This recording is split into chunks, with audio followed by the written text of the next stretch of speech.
நிறைய பேர் mostly petrol பங்குக்கு போனாலே 100 ரூபாய் 200 ரூபான்னு தான் பெட்ரோல் போடுவோம். அதுலயும் சிலரே 110 ரூபாய் 120 ரூபான்னு அவங்க ஒரு கணக்குல பெட்ரோல் போட்டுட்டு இருப்பாங்க. அந்த வகையில இப்ப 100 ரூபான்னு போடுறதுக்கு பதிலா 110 ரூபான்னு பெட்ரோல் போட்டா பெட்ரோல் போடுறவங்களுக்கு லாபம் கிடைக்குமா அப்படின்றத இந்த வீடியோல ஃபுல்லா பார்க்கலாம். கார் பைக்குன்னு எதுவா இருந்தாலும் வாகனங்கள்ல பெட்ரோல் டீசல் நிரப்பும் போது 100 ரூபாய்க்கு பதிலா 110 இல்லனா 120 அளவுல தான் பொதுமக்கள் சிலர் பெட்ரோலை போடுவாங்க. இது மூலியமா எரிபொருள் திருடப்படுவது தடுக்கப்படுறதாகவும் சரியான அளவுல பெட்ரோல் கிடைக்கிறதாகவும் பொதுமக்கள் நம்பிக்கிட்டு இருக்காங்க.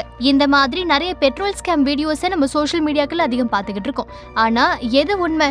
100 ரூபாய்க்கு பதிலா 120 ரூபாய்க்கு பெட்ரோல் போட்டா சரியான அளவு கிடைக்குமான்ற சந்தேகம் நிறைய பேருக்கு இருக்கு. கியோரா அப்படின்ற ஆன்லைன் தளத்திலும் இதே கேள்வி கேட்கப்பட்டது.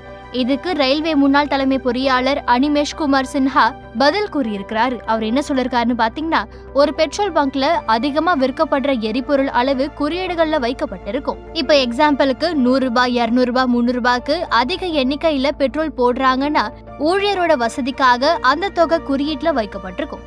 இது அவங்களோட வேலையை ஈஸியாக்குது. இது மூலியமா அவங்க அதிக முறை பட்டன்களை அழுத்த தேவை கிடையாது. ஆனா 120 130ன்னு வாடிக்கையாளர் கேட்கும் போது அந்த தொகையை மாற்ற ஊழியர் பட்டன்ஸை அமுக்க வேண்டியது ஏற்படுது.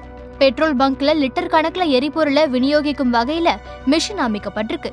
100 ரூபாய் 200 ரூபாய்க்கு பெட்ரோல் வாங்கும் போது சாஃப்ட்வேர் மூலியமா அந்த தொகைக்கான எரிபொருள் மாற்றப்படுது. அந்த வகையில 110 ரூபாய் 120 ரூபாய்க்கு நம்ம பெட்ரோல் போட்டா அதோட அளவு சரியா இருக்கும்னு எந்த ஆதாரமும் கிடையாது.